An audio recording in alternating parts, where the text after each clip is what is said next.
So you've been busy making face masks, but you are running out of ideas and things to use for the straps and the ties. I'm Jan from YouMakeItSimple.com, and today I'm going to show you some tips and tricks and some materials that maybe you haven't thought of to use for these face mask ties. Let's get started.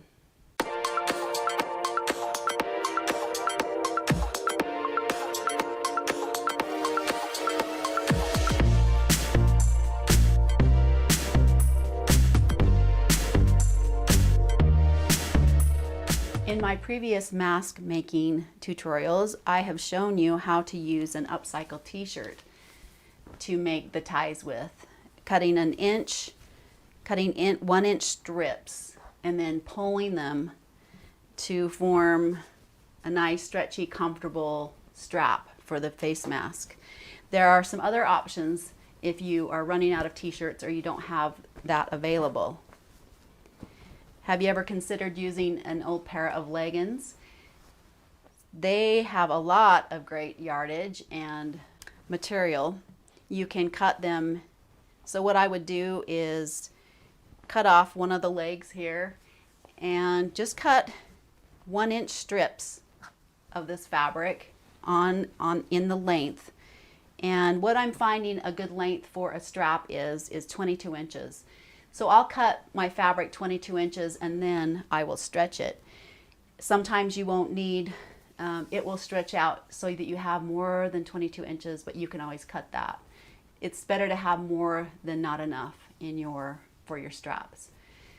So a pair of leggings work really well. Even a pair of child's leggings, you will get a good amount of ties cut from that. So these are some tips that I've gotten from a lot of my readers, is to use a pair of tights. So what you would do is just take a pair of tights, and I've tried all kinds of tights. I've used cotton tights and nylon tights. You don't want to use really thin, really thin tight, but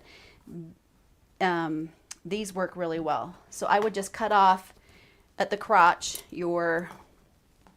well, you could even just cut up the middle if you really wanted to even use this fabric here.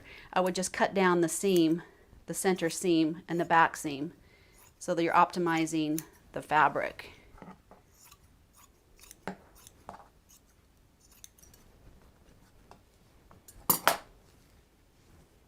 And then cut down so you can open it up so it's not a tube. Cut off the toes. So you have that nice piece. What I do is open that up and fold it so that it's easier and quicker to cut out the strips. Line up those edges the best you can. Now this doesn't have to be exact measurement, but you know, the closer the better. I'm just going to cut off that little piece there.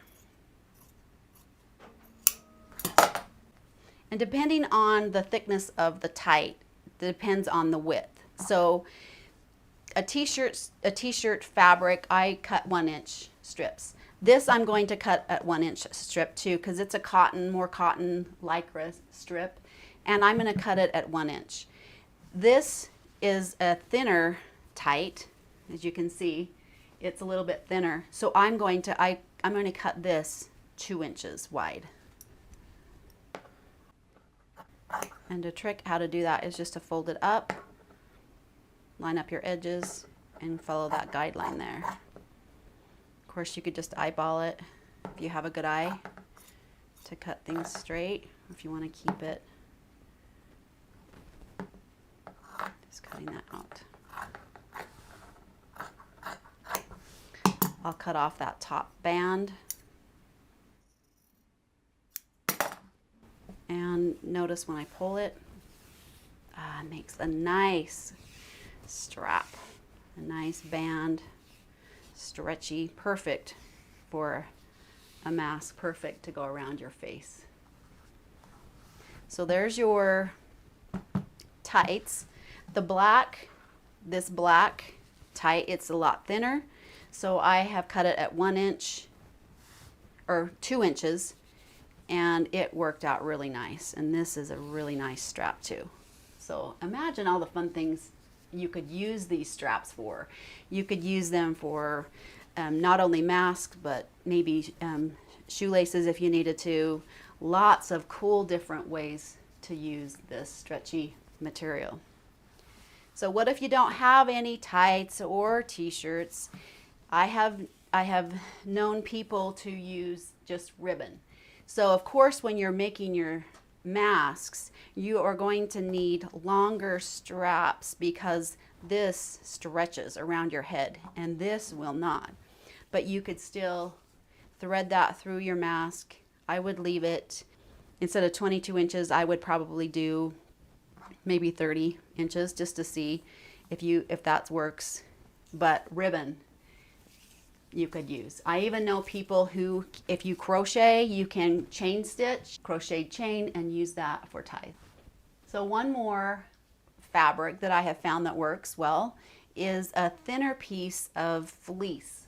You don't want to use polar fleece, something that's really thick, because it really is quite too bulky, but you can see this thin, this 1 inch strip of this fleece, when it's pulled, curls and makes another good strap for your masks. So if you have fabric kicking around, fleece, an old sweatshirt that's a little bit on the thinner side, so just go through your clothing, go through your fabrics, see what stretches. Everything's different. There's no set rule. There you go. Good luck. Let's get these face masks made and be creative on the supplies that we use. Make sure you're subscribing to the channel, staying updated on new and updated tutorials. We'll see you in the next class.